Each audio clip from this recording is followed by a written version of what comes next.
শাহিনস helpline, helping with happiness.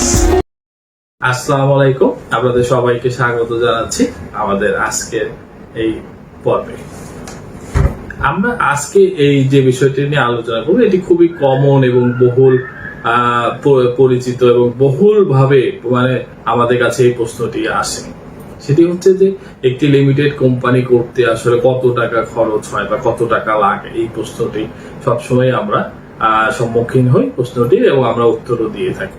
অথচ এই প্রশ্নের উত্তরটি অলরেডি সরকারি যে গভর্নমেন্ট ওয়েবসাইট আছে সেখানে কিন্তু একটি সুন্দর ক্যালকুলেটর আছে। সেই ক্যালকুলেটরের মাধ্যমে আমরা খুব সহজেই কিন্তু সেটি দেখে নিতে পারি। আমার কস্টিংটা জানার জন্য আমার অথরাইজ ক্যাপিটালটা ওই ক্যালকুলেটরে ইনপুট দিলেই কিন্তু আমাকে বলে দিবে যে আসলে কত টাকা লাগবে। এই অথরাইজ ক্যাপিটাল এবং পেইড আপ ক্যাপিটাল নিয়ে আমরা পরবর্তী কোনো একটা ভিডিওতে ডিটেল আলোচনা করব, যাতে করে আপনাদের বুঝতে সুবিধা হয়। তাহলে চলুন আমরা এখন আসলে প্র্যাকটিক্যালি দেখি যে কিভাবে আসলে এই ক্যালকুলেটরটা ব্যবহার করতে হয় এবং কিভাবে সেটি হিসাব করতে হয় যে একটি লিমিটেড কোম্পানি করতে আসলে কত টাকা খরচ হবে।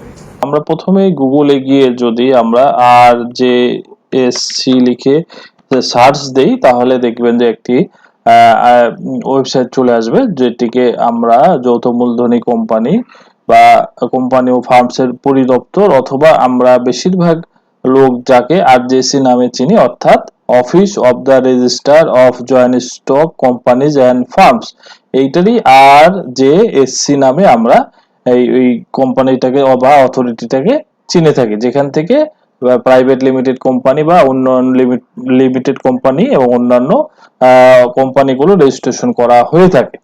এখন আমরা যে বিষয়ে আজকে আলোচনা করছিলাম যে আসলে একটি লিমিটেড কোম্পানি, বিশেষ করে প্রাইভেট লিমিটেড কোম্পানি রেজিস্ট্রেশন করতে গেলে আসলে আমাদের কত টাকা ফি দিতে হয়, এটা অনেকেই আমাদের কাছে জানতে চায়। অথচ এই ওয়েবসাইটটিতে খুবই সুন্দর করে কিন্তু সেই ফি গুলো লেখা আছে। যেমন আমরা যদি ফি এর ঘরে দেখি, এখানে হলো মাউসটা রাখলেই দেখবেন দেখা যাচ্ছে যে এখানে নেম ক্লিয়ারেন্স ফি কত সেটা লেখা আছে, রেজিস্ট্রেশন ফি কত সেটা দেয়া আছে, ফি ফর রিটার্নস ফাইলিং, এটা লিমিটেড কোম্পানি বা যে কোনো একটা কোম্পানি রেজিস্ট্রেশন করার পরবর্তীতে দরকার হয়। তারপরে ফি ফর সার্টিফিকেট কপি, এটাও পরবর্তীতে দরকার হয়, এবং ফিস ফর উইন্ডিং আপ, অর্থাৎ আপনি যদি কোনো কোম্পানি বন্ধ করতে চান তাহলে কত টাকা লাগবে সেটা এখানে বলা আছে। এখানে এই ফি গুলো আলাদা আলাদা করে দেয়া আছে। যেমন আমি যদি এখন রেজিস্ট্রেশন ফিজ ঘরে ক্লিক করি, তাহলে দেখবেন যে এখানে বিভিন্ন ভাবে বলা আছে অথরাইজ ক্যাপিটাল কত হলে কত টাকা লাগবে, বিভিন্ন ভাবে এখানে দেয়া আছে। এইখান থেকে আসলে আমার পক্ষে একটু কষ্ট হয়ে যাবে, বা যে নতুন যারা তাদের জন্য একটু কষ্ট হয়ে যায় এটা বোঝা যে আসলে আমার কত টাকা লাগবে। বা শুধুমাত্র লিমিটেড কোম্পানি রেজিস্ট্রেশন করতে গেলে যে শুধু রেজিস্ট্রেশন ফি দিলেই সেটা হয়ে যায় তা কিন্তু না। সেজন্য এখানে দেখবেন যে একটা ফি ক্যালকুলেটর দেয়া আছে। অনেকেই মনে করতে পারেন বা অনেকে আমাদেরকে বলে যে এটা যোগ বিয়োগ করার জন্য কিনা, আসলে না। এই ক্যালকুলেটরটা হচ্ছে, আমরা যদি ক্লিক করি তাহলে দেখবেন যে এই ক্যালকুলেটরটা অটোমেটিক্যালি আপনাকে হিসাব করে জানিয়ে দিবে যে আসলে আপনার কোম্পানিটি রেজিস্ট্রেশন করতে কত টাকা লাগবে। এখানে দেখেন, আমরা যদি এক্সাম্পল হিসাবে নেম ক্লিয়ারেন্স ধরি, তাহলে নেম ক্লিয়ারেন্স করতে আসলে কত টাকা লাগে। ধরেন আমি একটা private limited company name clearance করব, তাহলে সেখানে 200 টাকা আমার ফি। এখন আমরা আজকে যে বিষয়টা নিয়ে আলোচনা করছি, আমরা সেদিকে একটু ফোকাস রাখি। আমরা রেজিস্ট্রেশনের বিষয়ে কথা বলছিলাম যে রেজিস্ট্রেশন করতে আসলে কত টাকা লাগবে। তাহলে আমার বিজনেস রেজিস্ট্রেশন করব, এটার এন্টিটি টাইপ হচ্ছে প্রাইভেট লিমিটেড কোম্পানি। এখন ধরা যাক অথরাইজ ক্যাপিটাল এবং পেইড আপ ক্যাপিটাল, এই দুটো নিয়ে আমরা পরবর্তী কোনো একটা ভিডিওতে আলাপ করব, বলেছি অলরেডি। তো অথরাইজ ক্যাপিটাল সম্পর্কে আমি সংক্ষেপে একটু বলে দিই। অথরাইজ ক্যাপিটাল হচ্ছে যে সেই ক্যাপিটাল বা মূলধন যেটি আপনি আপনার কোম্পানিকে একদম সর্বোচ্চ পর্যায়ে নিয়ে যেতে বা বড় করতে যে মূলধনটি আপনার দরকার হবে, সেই মূলধনটি হচ্ছে আপনার অথরাইজ ক্যাপিটাল। অর্থাৎ সেই পরিমাণ টাকা আপনি আপনার লিমিটেড কোম্পানির শেয়ার বিক্রি করে আপনাদের ডিরেক্টর অথবা শেয়ার হোল্ডারের কাছ থেকে সংগ্রহ করবেন, সেটি এখানে লিখতে হবে। ধরা যাক আমি এখন একটি লিমিটেড কোম্পানি রেজিস্ট্রেশন করব, যেটির অথরাইজ ক্যাপিটাল হবে আমার 1 কোটি টাকা।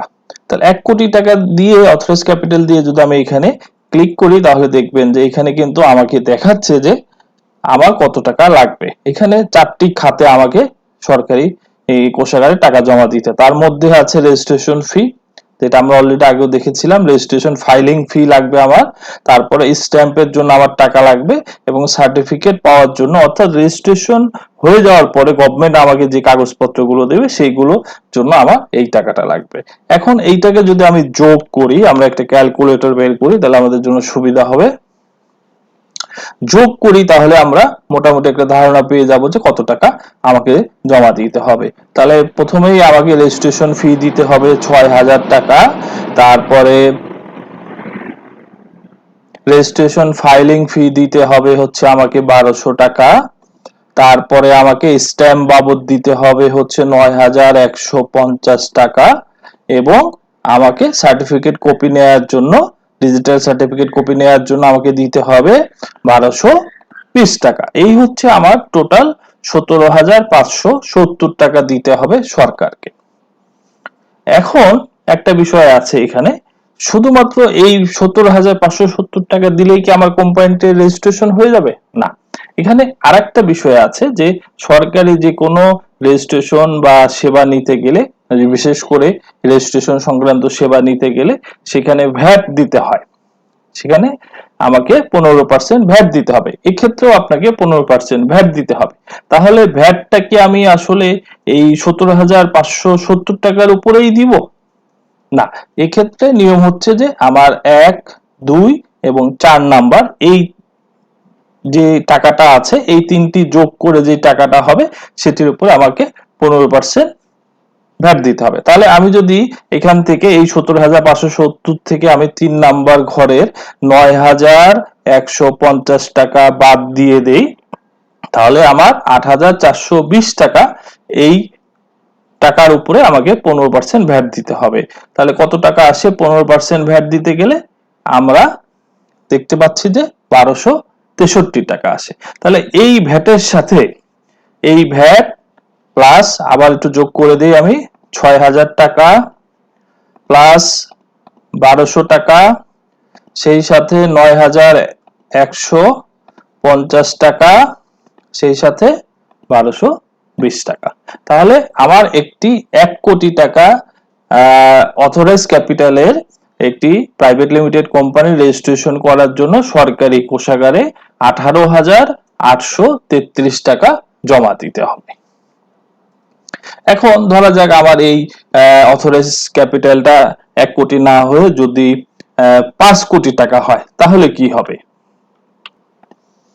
5 কোটি টাকা যদি অথরাইজ ক্যাপিটাল হয়, তাহলে দেখেন এখানেও কিন্তু আমাদের মোটামুটি ফি গুলো দেখতে পাচ্ছি যে অনেক ক্ষেত্রেই বেড়েছে, বিশেষ করে রেজিস্ট্রেশন ফিটা কিন্তু বৃদ্ধি পেয়েছে।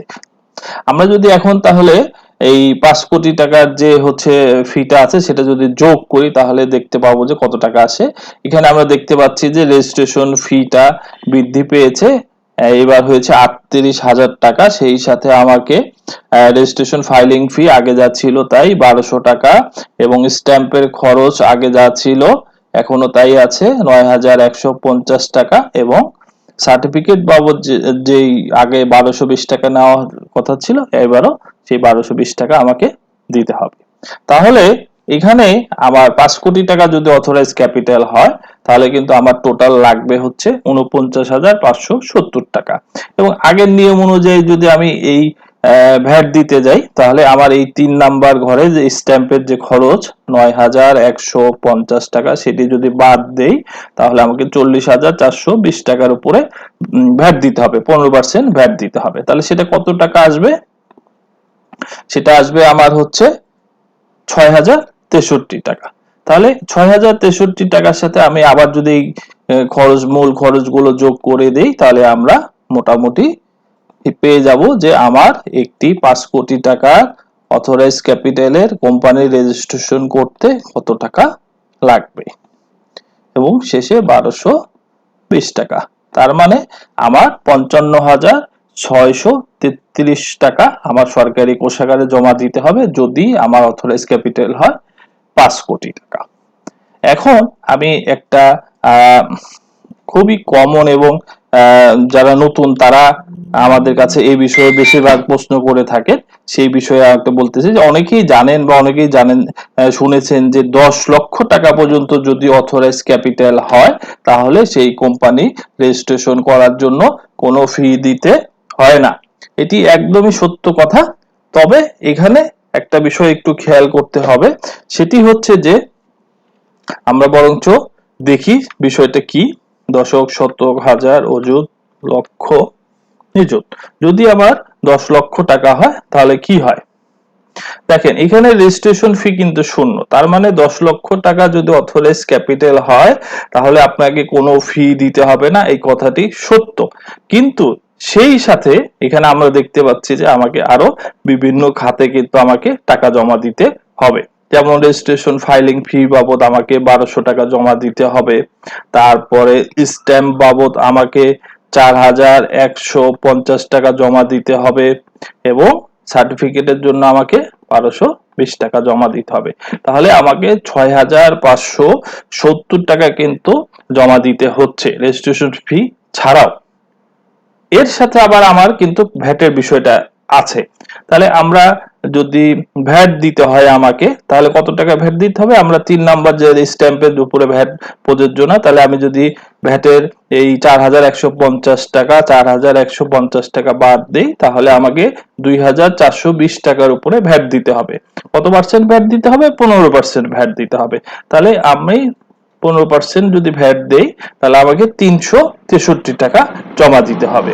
তাহলে একটি 10 লক্ষ টাকার কোম্পানি রেজিস্ট্রেশন করতে গেলে আমার কত টাকা লাগবে? তাহলে ভ্যাট 363 টাকা, আমার রেজিস্ট্রেশন ফাইলিং ফি হচ্ছে 1200 টাকা, আমার হচ্ছে স্ট্যাম্প বাবদ লাগবে 4150 টাকা, এবং সার্টিফিকেট, ডিজিটাল সার্টিফিকেট বাবদ লাগবে আমার 1220 টাকা। এই হচ্ছে 6933 টাকা কিন্তু আপনাকে সরকারি কোষাগারে জমা দিতে হবে। যদিও আমাদের 10 লক্ষ টাকা পর্যন্ত অথরাইজ ক্যাপিটাল পর্যন্ত কোনো লিমিটেড কোম্পানি রেজিস্ট্রেশনের জন্য কোনো ফি দিতে হয় না, কিন্তু বাকি এই টাকাটা কিন্তু আমাকে দিতে হবে, তা না হলে কিন্তু আমি কোম্পানিটি রেজিস্ট্রেশন করতে পারবো না। এতক্ষণ আমরা আসলে দেখছিলাম যে একটি লিমিটেড কোম্পানির করতে কত টাকা খরচ হয়, সেটার ক্যালকুলেশনটা কিভাবে করতে হয় সেটা আমরা দেখছিলাম। তো এইভাবেই আপনারা সবসময় আমাদের সাথে থাকবেন, পাশে থাকবেন। আপনার এবং আপনার প্রতিষ্ঠানের সুস্বাস্থ্য কামনা করে আজকের মতো শেষ করছি। ভিডিওটি ভালো লাগলে শেয়ার করবেন। আপনার এবং আপনার প্রতিষ্ঠানের সুস্বাস্থ্য কামনা করে আজকের মতো শেষ করছি। ধন্যবাদ সবাইকে।